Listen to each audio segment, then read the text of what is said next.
Muy buenas tardes, mis queridos hermanos y hermanas. Es un placer verles aquí de nuevo para nuestra sesión número 4 de la Escuela Ancla.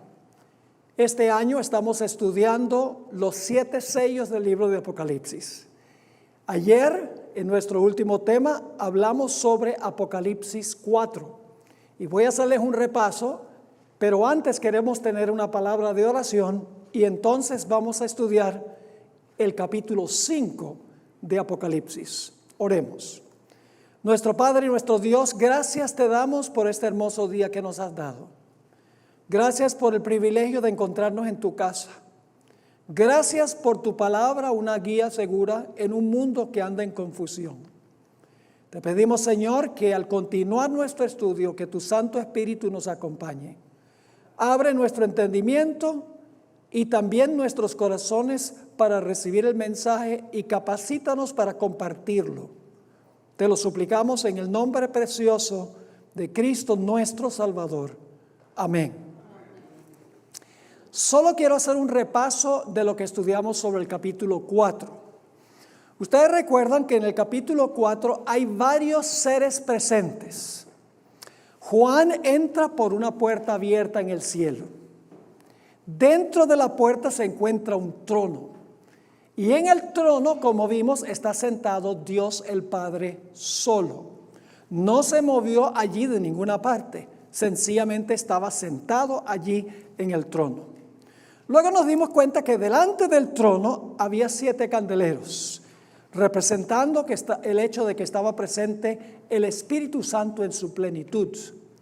Luego vimos que también en medio del trono había 4 seres vivientes y alrededor del trono había 24 ancianos sentados en tronos. Identificamos a los personajes en el capítulo 4. ¿Quién es el que estaba sentado sobre el trono? Dios, el Padre. ¿Quiénes son los 24 ancianos? Los 24 ancianos son los representantes de los mundos que nunca pecaron. ¿Quiénes son los 4 seres vivientes?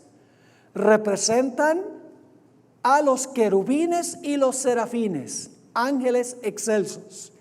Y las 7 lámparas de fuego representan la plenitud del Espíritu Santo. Pero cuando termina el capítulo 4, los personajes están alabando a Dios, el Padre, por ser el Creador. No se menciona nada en el capítulo 4 sobre la redención. Solo se exalta a Dios Padre por ser el Creador. Y ayer explicamos lo que significa eso. Pero ausentes en el capítulo 4 están Jesús y la hueste angélica. Porque como vimos, la hueste angélica había venido a la tierra a recoger a Jesús para llevarlo al cielo en la ascensión.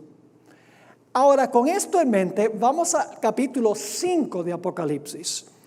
Si tienen el manual, y repito nuevamente, ojalá que consigan el manual, será una excelente inversión. Tiene más de 500 páginas de material que preparé específicamente para esta clase.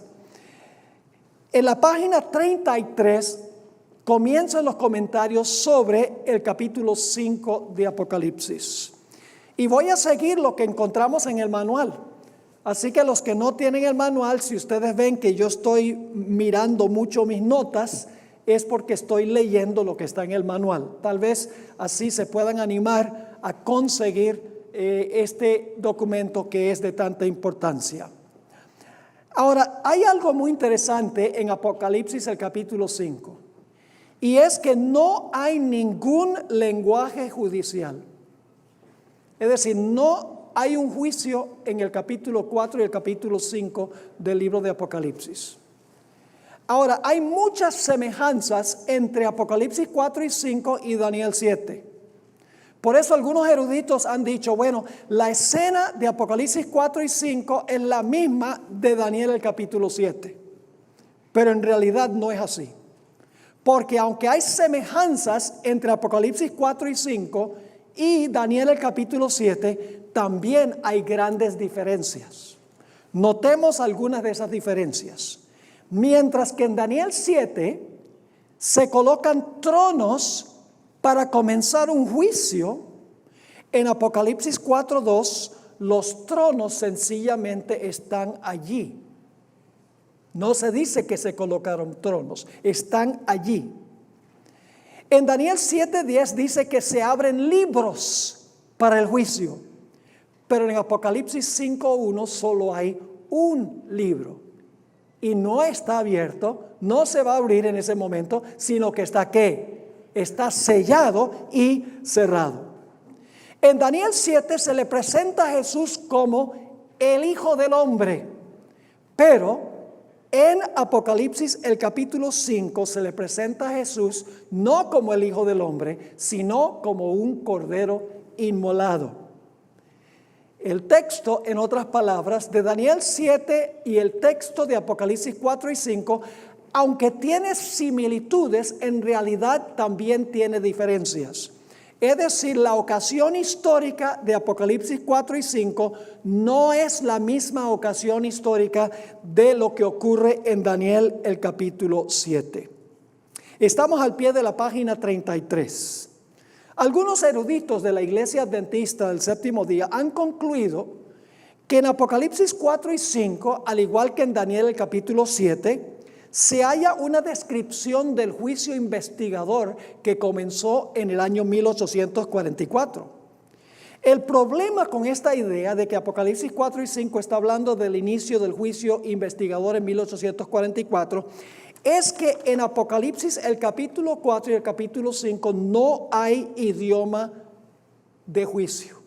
No hay mención de un juicio.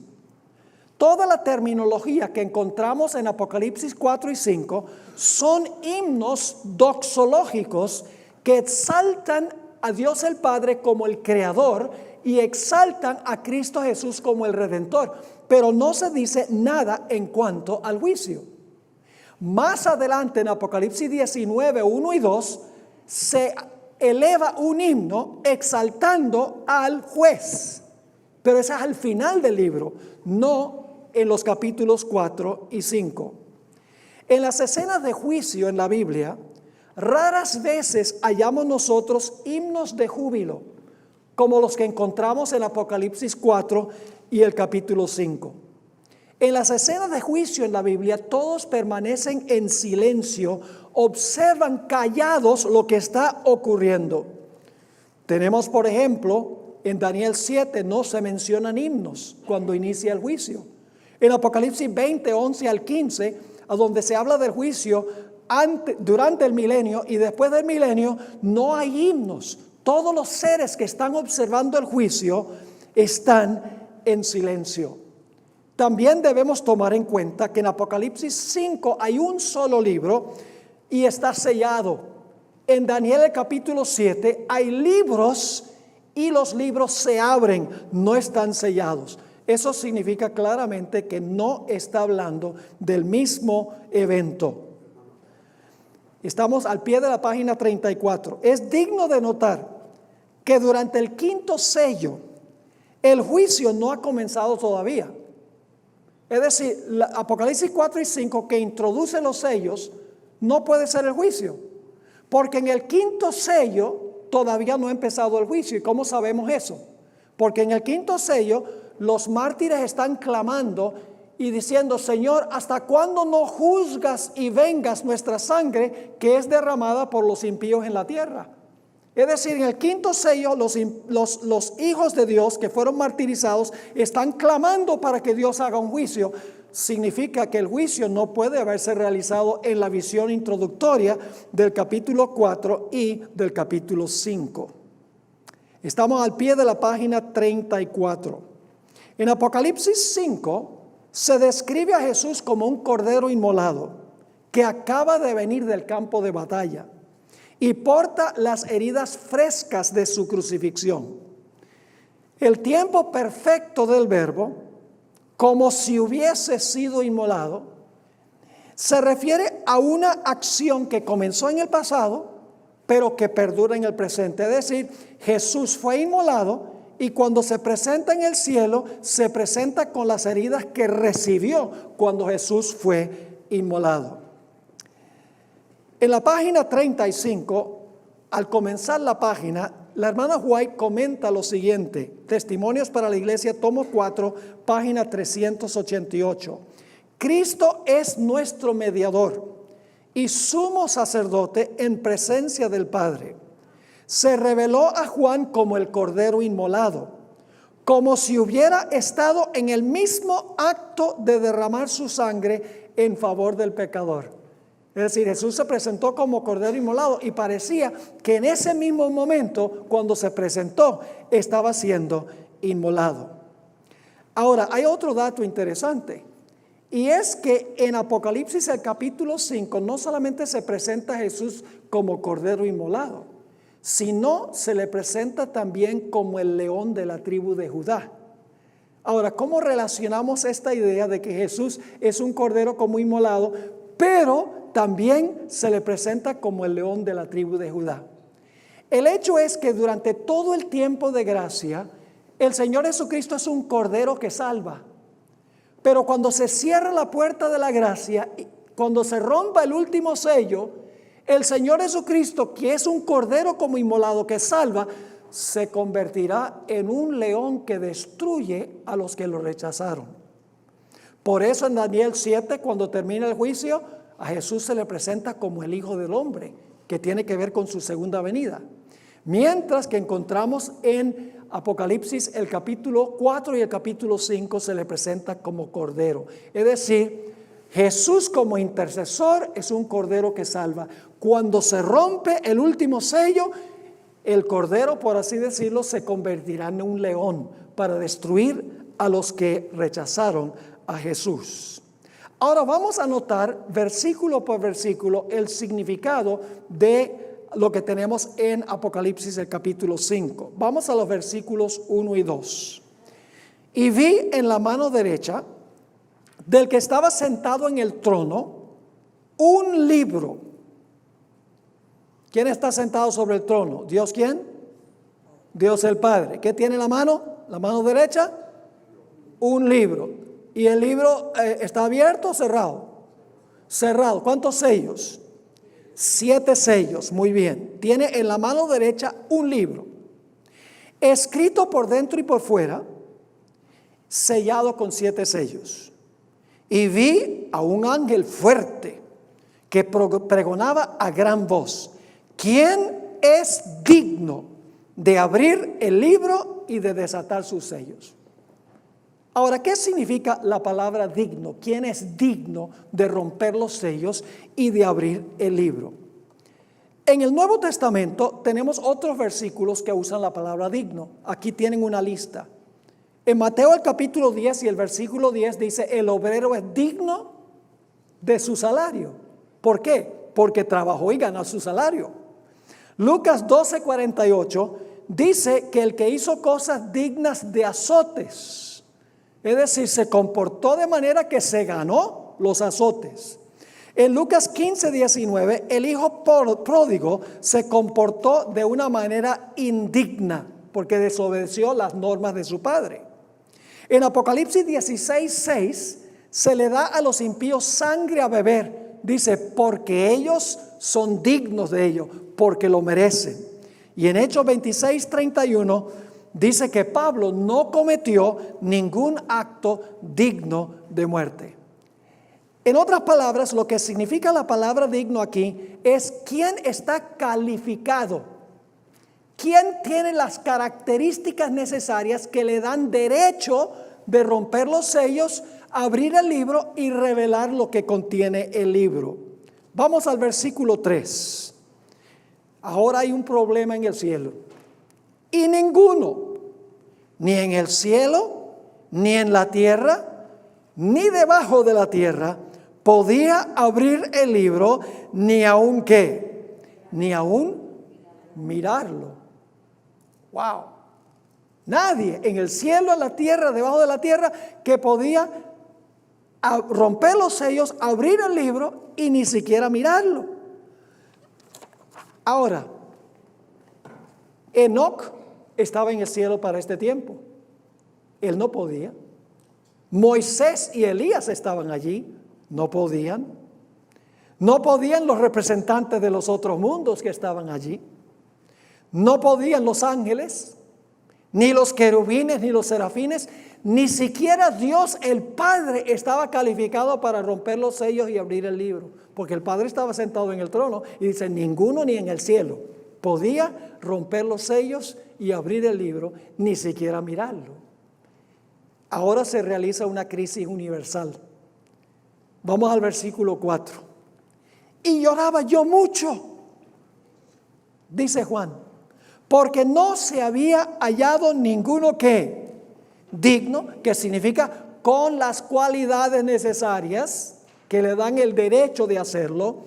Yo lloraba mucho porque no se había hallado a ninguno digno de abrir el libro, ni de leerlo, ni de mirarlo. Aquí ocurre una crisis de proporciones universales. El interés de Juan no se enfocaba primordialmente en los sellos, sino en lo que contenía el libro. Las amargas lágrimas de Juan no se debían a simple curiosidad, sino a una desesperación, una agonía y una suprema angustia por saber lo que contenía el libro. Es obvio que el libro contenía algo de implicaciones de vida o de muerte. El no abrir el libro sería algo calamitoso y desastroso.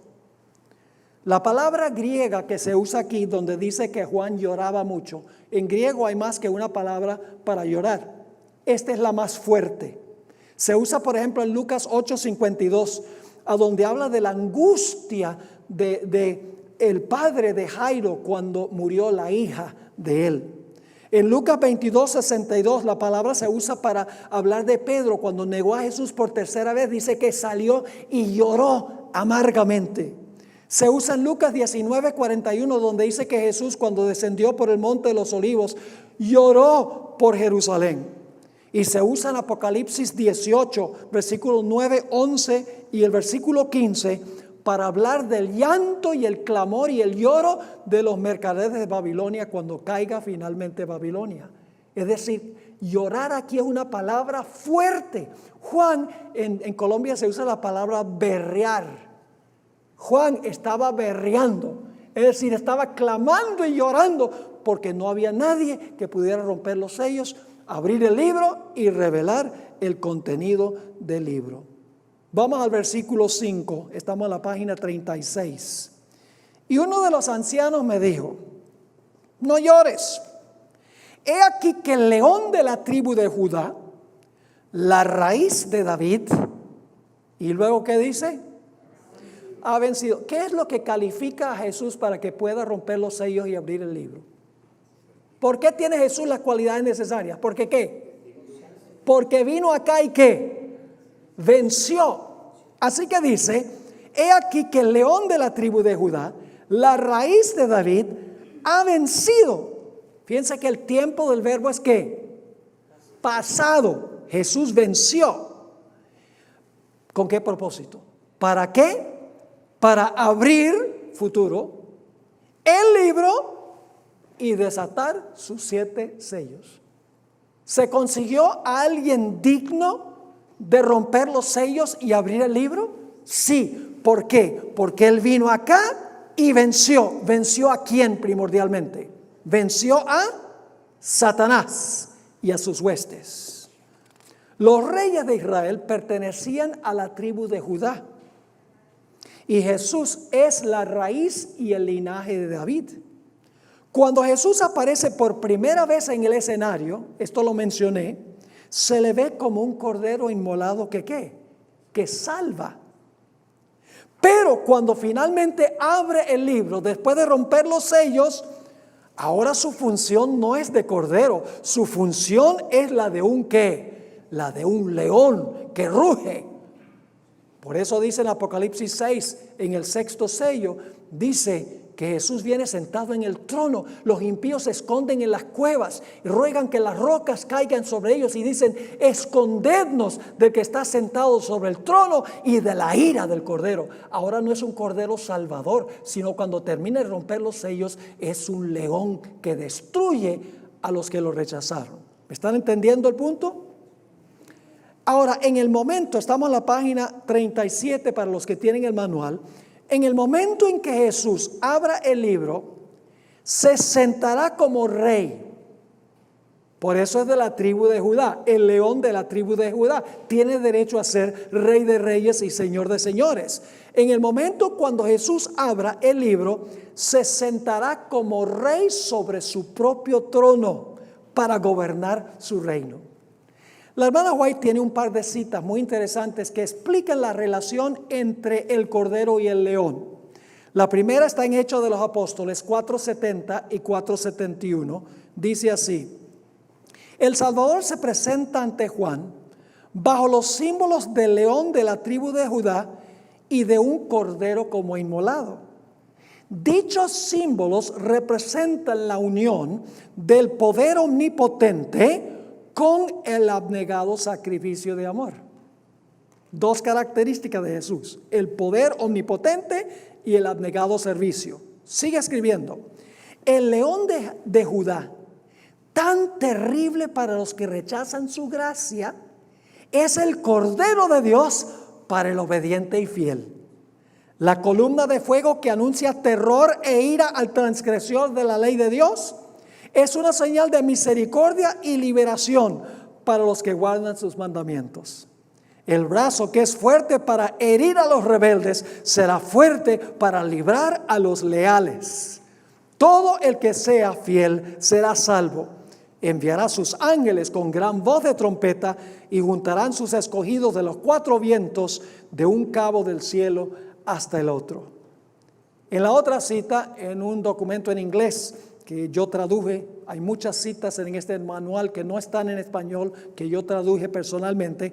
Estas se encuentran en una revista que se llama The Home Missionary, noviembre 1, 1893. Ella escribió: Cristo defenderá a sus escogidos por ser el león de la tribu de Judá, y les concederá la victoria por haberlo aceptado como el Cordero de Dios que quita el pecado del mundo.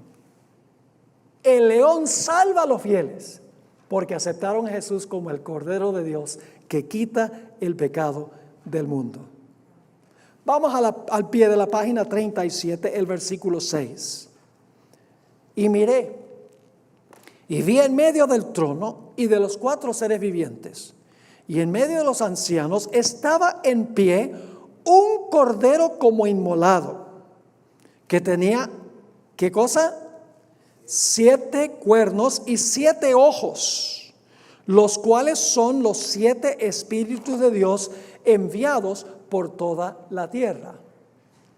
Ahora tengo un comentario que quiero compartir en la página 38 sobre estos versículos. Cuando Juan vio al cordero, en su cuerpo estaban las heridas aún frescas. Esto indicaba que Jesús acababa de llegar del campo de batalla, porque sus heridas estaban frescas, donde batalló contra el enemigo, y aunque fue herido por el enemigo, en realidad venció. ¿Recuerdan ustedes la primera promesa que hizo Dios en la Biblia a Adán y Eva? Dijo: enemistad pondré entre ti, la serpiente, y la mujer, entre la simiente tuya y la simiente de ella. Él, la simiente de la mujer, te herirá en la cabeza y tú le herirás en el calcañar. Fíjense que Satanás hirió a Jesús, ¿sí o no? Sí, Jesús fue herido por nuestras transgresiones, pero aquí se le presenta como victorioso en el cielo, con sus heridas frescas, porque viene del campo de batalla. Los 7 cuernos que se mencionan que tiene Jesús son los rayos gloriosos del sol que emanan de la corona del Cordero. Los cuernos representan el poder omnipotente de Jesús como Rey del reino de la gracia. Es interesante, la versión King James, la traducción que da de Habacuc 3 y el versículo 4, dice que cuando Jesús venga por segunda vez, cuernos saldrán de su costado. Qué interesante que el hermano Weiss diga que cuernos saldrán de su costado. Habacuc 3:4 dice eso. La hermana White va a explicar qué significa eso. En el conflicto de los siglos 6:53 está la explicación. ella dice que los cuernos que salen de su costado son los rayos de gloria que emanan de las heridas del cuerpo de Jesús. Y claro, de sus sien también van a salir rayos de luz, porque Jesús fue herido en su cabeza también. Ahora fíjense qué interesante. Ustedes dicen, ¿qué relación tienen rayos con una corona? Aquí viene la explicación. Aún hoy en día, cuando se hace una corona de cartulina, ¿han visto cuando se hacen, por ejemplo, para los niños, algún programa, unas coronas de cartulina? La corona parece tener ¿qué? Parece tener cuernitos, ¿sí o no? Pero en realidad representan ¿qué cosa? Rayos de luz. Y saben, es interesante que en Éxodo 34, en 3 versículos, 29, 30 y 35, dice que cuando Moisés descendió de la montaña, le salían cuernos de la cabeza. Pero ¿qué era lo que le salía a Moisés de la cabeza según la interpretación del apóstol Pablo? Rayos de luz salían de su cabeza. Es decir, cuando dice aquí que Jesús tenía 7 cuernos, significa los rayos de luz que representan su omnipotente poder. Los 7 ojos representan a los 7 espíritus, dice el texto, que estaban presentes antes que Jesús llegara y que luego el Padre envió en el día del Pentecostés a la tierra. Quiero leerles una cita de Hechos de los Apóstoles, página 31 y 32, que habla de la ascensión de Jesús. Estamos en la página 38, hacia el pie de la página. Cuando Cristo entró por los portales celestiales, fue entronizado, fíjese que ocupó el trono de la gracia, fue entronizado en medio de la adoración de los ángeles. Ya estudiamos eso, ¿verdad? Ayer, del deseado de todas las gentes, las últimas 3 páginas. Tan pronto como esta ceremonia hubo terminado, el Espíritu Santo descendió sobre los discípulos en abundantes raudales, y Cristo fue de veras glorificado con la misma gloria que había tenido con el Padre desde toda la eternidad. El derramamiento pentecostal era la comunicación del cielo de que el Redentor había iniciado su ministerio celestial. De acuerdo con su promesa, había enviado al Espíritu Santo del cielo a sus seguidores como prueba de que como rey, sacerdote y rey, había recibido toda autoridad en el cielo y en la tierra, y era el ungido sobre su pueblo. Ahora vamos a Apocalipsis 4 un momentico a notar algo muy interesante. ¿Recuerdan que ayer hablamos sobre Apocalipsis 4 que delante del trono estaban 7 candeleros? Estaban allí, en el cielo, frente al trono donde estaba sentado Dios el Padre. Pero cuando llega Jesús pasa algo con esos 7 espíritus. Noten lo que dice el capítulo 5 y el versículo 6. 5, 6. Y miré, y he aquí en medio del trono y de los 4 seres vivientes, y en medio de los ancianos, estaba un cordero como inmolado, que tenía 7 cuernos y 7 ojos, que son los 7 espíritus de Dios. Y ahora dice qué cosa, que son ¿qué? Enviados a la tierra. ¿Qué evento fue el momento cuando los 7 espíritus o la plenitud del Espíritu Santo fue enviado a la tierra? En el día del Pentecostés. Es decir, Jesús se presenta ante su Padre, vimos ayer, el Padre acepta su sacrificio y entonces el Padre le da a los discípulos reunidos en el aposento alto la promesa del Espíritu Santo. Ahora los 7 candeleros son enviados a la tierra. Los 7 candeleros representan la plenitud del Espíritu Santo. Vamos al versículo 7, al pie de la página 38. Y vino. Ahora fíjense, quiero que noten la escena. Dios el Padre está sentado en el trono y dice que Jesús ahora ¿qué? Vino. No estaba ahí antes, ¿verdad? Si vino, no estaba antes. Se está moviendo hacia donde está el Padre. Así que dice, vino y tomó el libro de la mano derecha del que estaba sentado en el trono. La parte de arriba de la página 39, el texto dice que el Cordero vino hasta donde estaba el Padre, de modo que no estaba allí antes. Hasta este punto, en el capítulo 5, los seres celestiales no han cantado ningún himno. Es decir, hasta el versículo 7, los seres celestiales no han cantado ningún himno. Solo cuando llega el Cordero es ahora que van a cantar el himno en honor al Cordero. Todos los seres que estaban presentes para la recepción guardaban silencio en suspenso para ver si se presentaba alguien digno de romper los sellos y abrir el libro. ¿Recuerdan que ayer leímos que cuando el Señor Jesucristo entró por los portales del cielo, los seres celestiales estaban cantando y alabando? Y estaban, especialmente el Salmo 24, abrido puertas eternas y entrará el Rey de Gloria. ¿Quién es este Rey de Gloria? Estaban cantando. Y entonces Jesús, cuando entra por los portales, ahora viene a donde está el Padre. ¿Y qué dice Jesús? No cante. Y hay silencio en el cielo. Pero cuando el Padre acepta el sacrificio de Jesús, dice: adórenle todos los ángeles de Dios. Y ahora hay una explosión de himnos. Eso es lo que encontramos en el capítulo 5. Así que Jesús viene, toma el libro de la mano derecha del que estaba sentado en el trono. Y ahora el versículo 8 nos dice: y cuando hubo tomado el libro, los 4 seres vivientes y los 24 ancianos se postraron delante del Cordero. Todos tenían arpas y copas de oro llenas de incienso, que son las oraciones de los santos. Fíjense que los seres vivientes y los 24 ancianos estaban presentando incienso con las oraciones de los santos. Y ustedes dicen: ¿qué es eso? Pues vamos a leer el comentario. Los serafines y los 24 ancianos juegan un papel intercesor, pues llevan las oraciones de los santos a Jesús y por medio de Jesús a Dios. Esto nos hace recordar la escalera que vio Jacob. ¿Qué había subiendo y bajando en la escalera? Ángeles subiendo y bajando en la escalera. Significa que los ángeles llevan nuestras oraciones a Dios y traen las respuestas de Dios a nosotros. Lean Daniel el capítulo 9 y lo van a ver. Daniel está orando a Dios para que Dios le haga entender la profecía de los 2300 días. Y entonces Dios manda a Gabriel y dice: dale la respuesta a este asunto. También nos recuerda el hecho de que en el velo entre el lugar santo y el lugar santísimo, el altar de incienso estaba delante del velo. ¿Qué había bordado en el velo?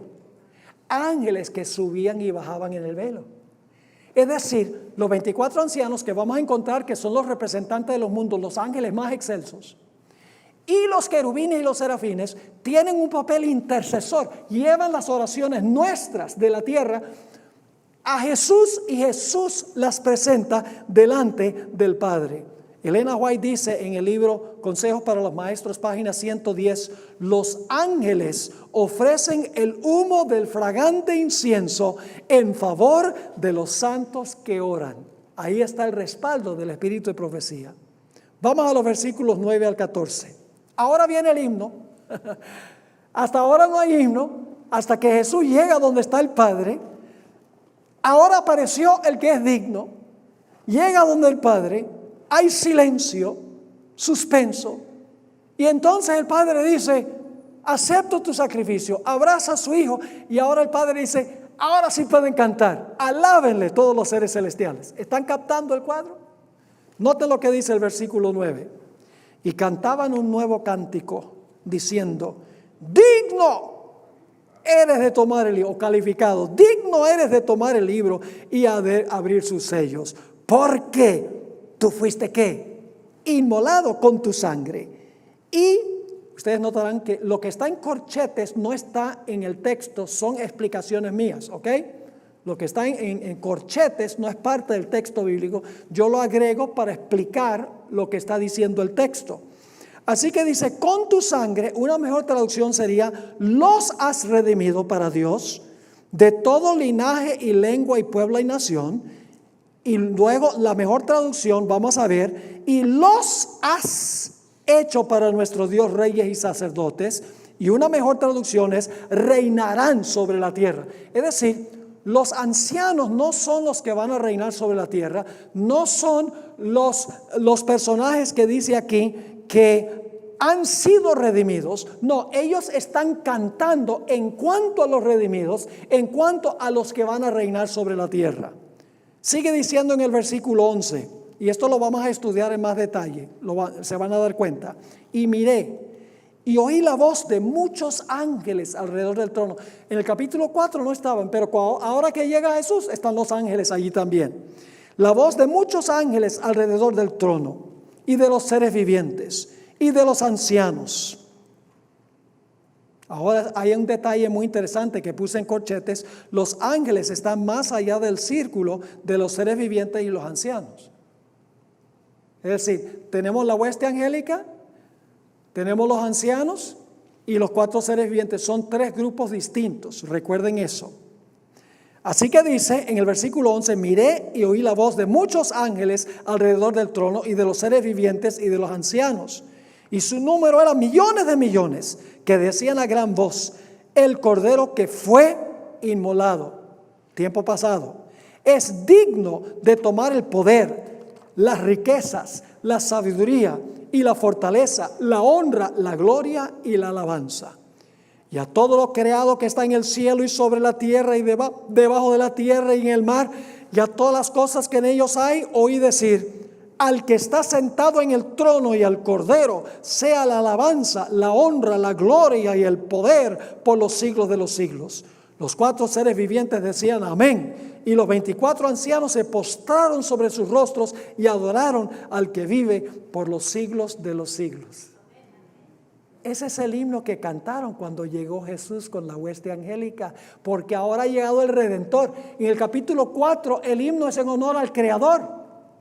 En el capítulo 5 los himnos son en honor al Redentor, porque el Redentor ha llegado de la tierra al cielo con la hueste angélica.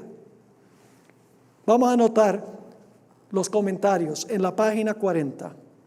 La primera pregunta, hay 2 preguntas del ángel poderoso que ahora reciben respuesta en estos versículos que acabamos de leer. La primera pregunta fue ¿cuál? ¿Quién es digno de romper los sellos y de abrir el libro? La segunda pregunta es, ¿por qué es digno de romper los sellos y de abrir el libro?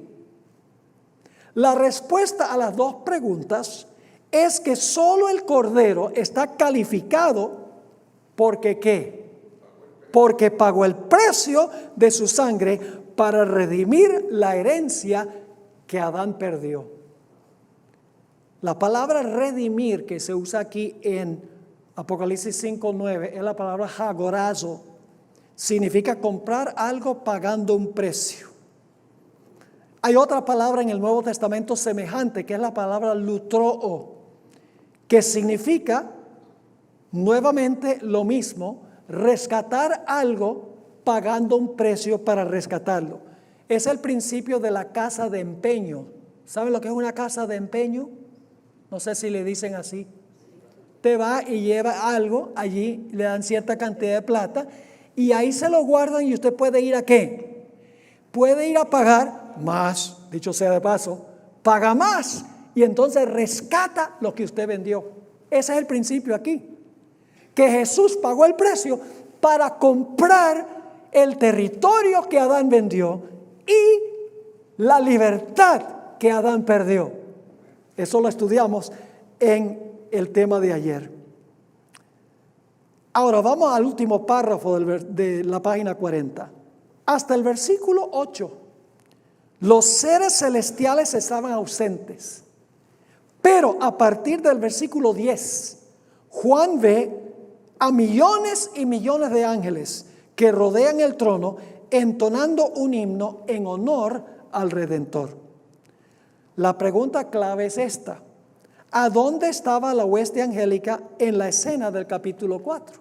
Si recién aparece en el capítulo 5 con el Cordero, ¿a dónde estaban en el capítulo 4?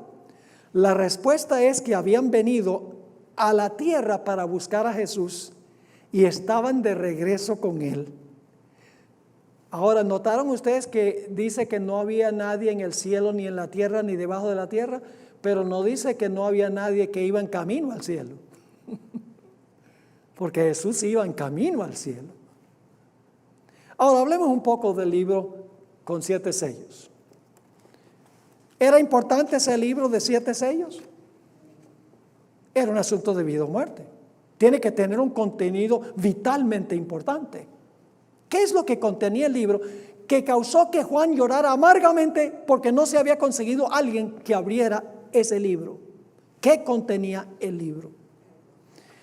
Ahora, estamos en la página 41. Es obvio que mientras los sellos quedan sin romper, no se puede abrir el libro ni leer su contenido.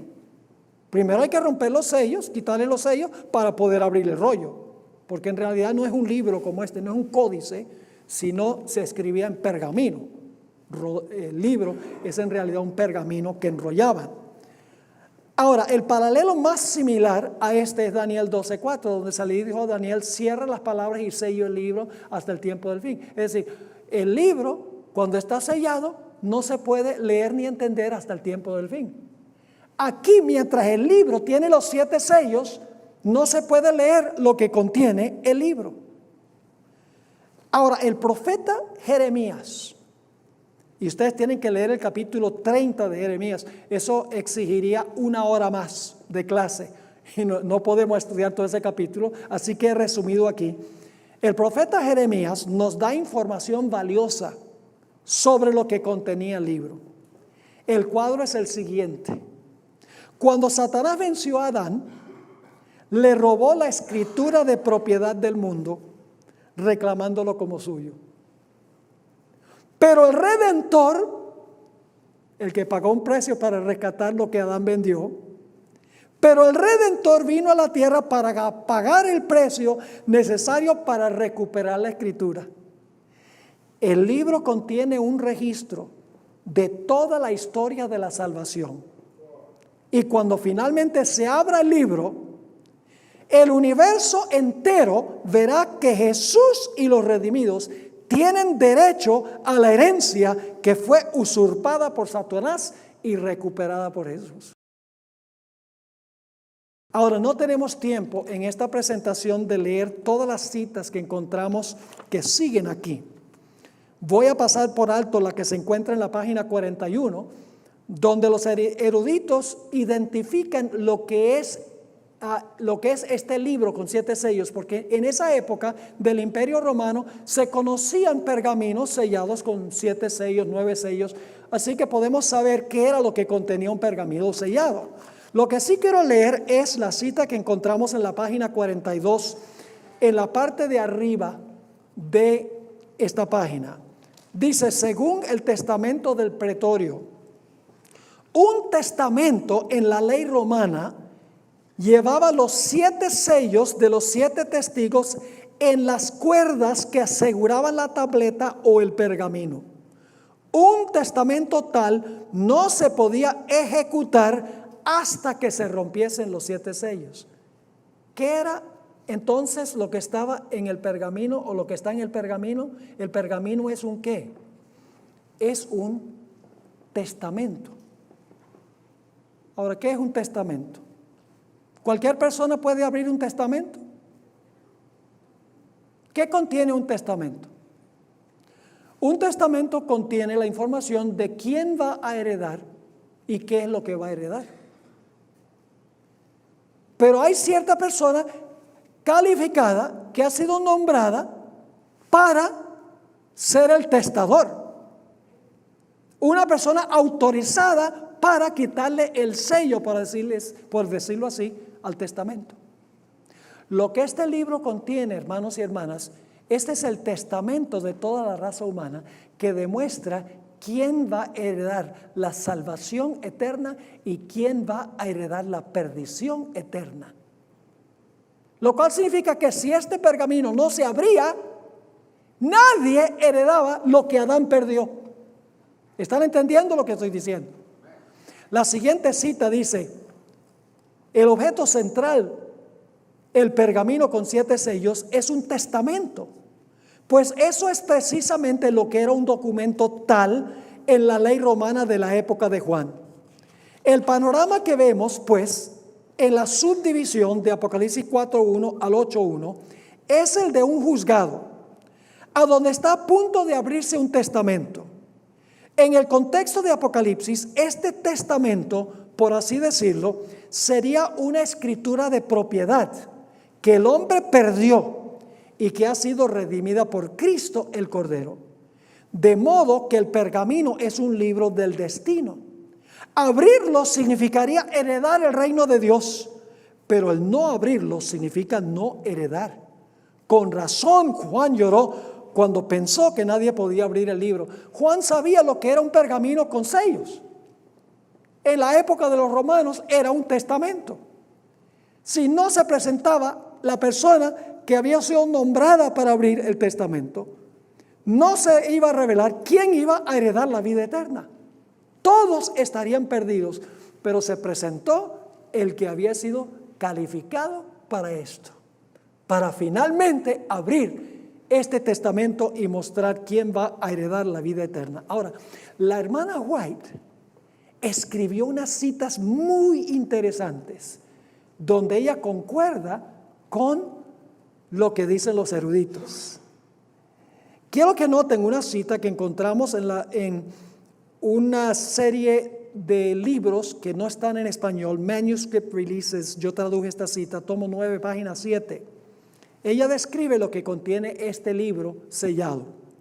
Ahí en su mano abierta está el libro, el pergamino que contiene la historia de los actos providenciales de Dios. ¿Qué tiene el pergamino? ¿Qué cosa? ¿Qué tiene el libro? Los actos providenciales de Dios. ¿Qué más? La historia profética de las naciones y de la iglesia. El pergamino contiene las declaraciones divinas, su autoridad, sus mandamientos, sus leyes, la plenitud del consejo simbólico del Eterno y la historia de todos los que gobernaron en las naciones. En el lenguaje simbólico se halla en ese pergamino la influencia de cada nación, lengua y pueblo desde el principio de la historia hasta su final. Ese libro contiene toda la historia de la raza humana y la decisión que ha tomado cada persona dentro de la historia que determina si va a heredar lo que Adán perdió o no. ¿Están conmigo? Ahora Elena White tiene otra cita muy interesante. Está en Palabras de Vida del Gran Maestro, página 236. Aquí es cuando Pilato saca a Barrabás y a Jesús y los pone lado a lado y le dice a los judíos: ¿a quién escogen ustedes que yo suelte? ¿A Jesús el Cristo o a Barrabás? ¿Qué dijeron ellos? Suéltanos a Barrabás. ¿Saben que cuando ellos dijeron eso fue escrito en el libro este? Escuchen esta cita. Así, en la página 43, arriba, así hicieron su elección los dirigentes judíos. Su decisión fue registrada ¿dónde? En el libro que Juan vio en la mano de aquel que se sienta en el trono, el libro que ningún hombre podía abrir. Esa decisión histórica fue registrada en el libro. Ahora escuchen, con todo su carácter vindicativo, mala traducción. La palabra en inglés es vindictiveness.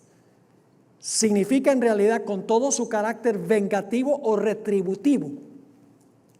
Con todo su carácter retributivo, aparecerá esta decisión delante de ellos. ¿Delante de quiénes? De los que hicieron esa decisión, cuando el león de la tribu de Judá quite el sello. Yo pregunto, ¿los que tomaron esa decisión van a ver la decisión que tomaron? Sí, Señor.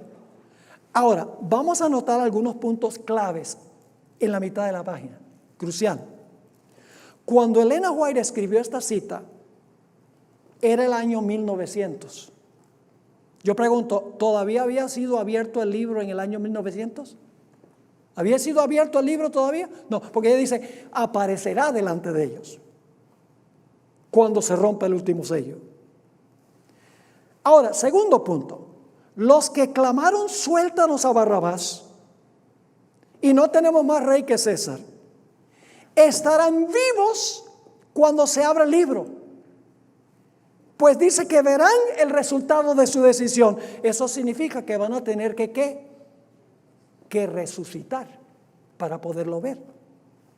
Yo pregunto, ¿cuándo es que van a resucitar los impíos? El libro se abrirá después del milenio, cuando resuciten los impíos que hicieron estas cosas, y específicamente este hecho que se registró en el libro, porque este es uno de todos los hechos. Ahora, quiero terminar, y no sé si alcancemos a leer toda la cita. En el conflicto de los siglos 724 al 726, tenemos nosotros la descripción de la hermana White de cuando resucitan todos los impíos después de los 1000 años. Se ve en visión panorámica toda la historia de la raza humana. Están presentes allí todos los que participaron en la crucifixión de Jesús. Vamos a leerlo. Estamos en la página 43. Por encima del trono se destaca la cruz. Esto es después de los 1000 años. Y como en vista panorámica, y yo agregué allí en high definition, en alta definición, aparecen las escenas de la tentación, la caída de Adán y los pasos sucesivos del gran plan de la redención. Toda la historia humana.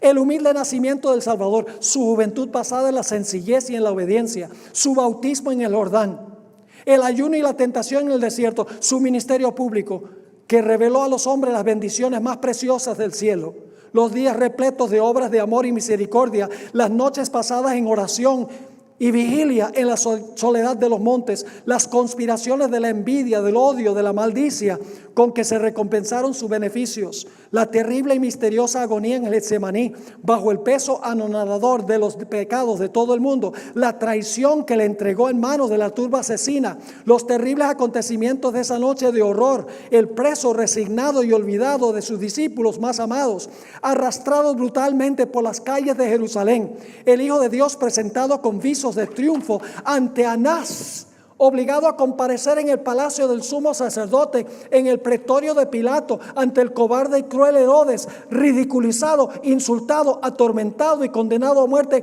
Todo eso está presentado a lo vivo. ¿Qué es lo que contiene el rollo? Toda esa historia que acabamos de leer, en alta definición, y no creo que esté escrito, yo creo que es en video. Es una tecnología que no podemos entender, que Dios guardó un registro de toda la historia humana y la vida de cada persona en la historia. Visión panorámica, dice la hermana White. Pero no termina allí, sigue diciendo: luego, ante las multitudes agitadas, se producen las escenas finales. El paciente varón de dolores pisando el sendero del Calvario, el príncipe del cielo colgado de la cruz, los sacerdotes altaneros y el populacho escarnecedor, ridiculizando la agonía de su muerte, la oscuridad sobrenatural, el temblor de la tierra, las rocas destrozadas y los sepulcros abiertos que señalaron el momento en que expiró el Redentor del mundo. La escena terrible se presenta con toda exactitud. Satanás, sus ángeles y sus súbditos no pueden apartar los ojos del cuadro que presenta su propia obra.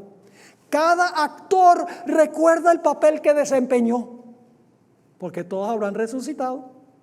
Herodes, el que mató a los niños inocentes de Belén, para hacer morir al rey de Israel. La innoble Herodías, sobre cuya conciencia pesa la sangre de Juan el Bautista. El débil Pilato, esclavo de las circunstancias. Los soldados escarnecedores, los sacerdotes y gobernantes, y la muchedumbre enloquecida que gritaba: recaiga su sangre sobre nosotros y sobre nuestros hijos.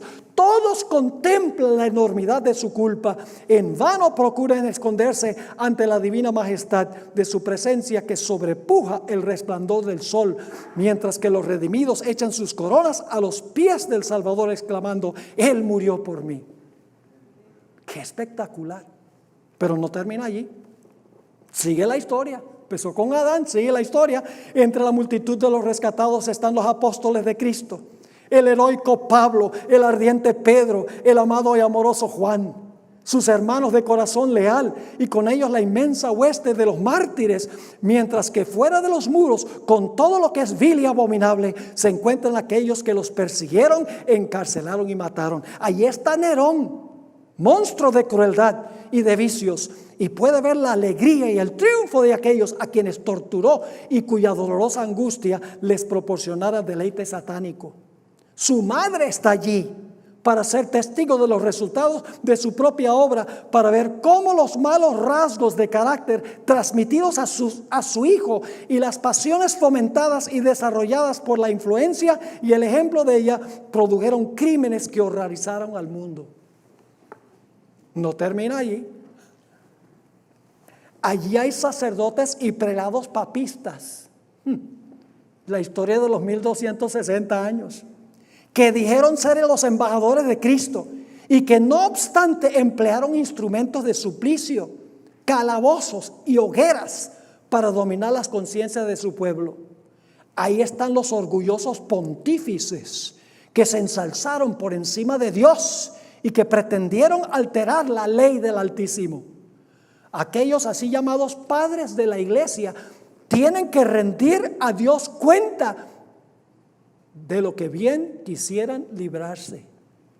Demasiado tarde ven que el omnisciente es celoso de su ley y que no tendrá por inocente al culpable de violarla.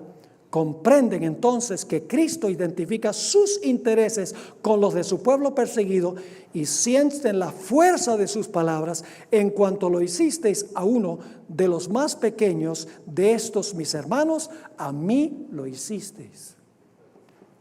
¿Cómo les parece? Ahora sabemos qué contiene el pergamino. Toda la historia de la raza humana y las decisiones que cada persona tomó dentro del curso de la historia que determina su destino eterno. Juan lo sabía, porque en su época un pergamino sellado con sellos era un testamento. Así que Juan dice, si no se presenta alguien digno para romper los sellos, para abrir el rollo, no vamos a saber quién va a heredar la salvación, quién va a recuperar lo que Adán perdió. Y por eso Juan llora a voz en cuello. Pero gloria a Dios que se aparece el que es digno, el que vino, venció, fue inmolado, pagó el precio para rescatar lo que se había perdido, para que nosotros podamos heredar la eterna salvación a través de Él. ¡Qué glorioso! Ahora, en nuestras próximas lecciones todavía nos falta hablar de los 24 ancianos. Varias lecciones ahora vamos a dedicar a ese tema tan importante porque tiene una relación muy vital con lo que estamos estudiando aquí en esta clase. Así que vamos ahora a hacer lo que siempre hacemos, tomar un receso y luego regresamos para la siguiente sesión.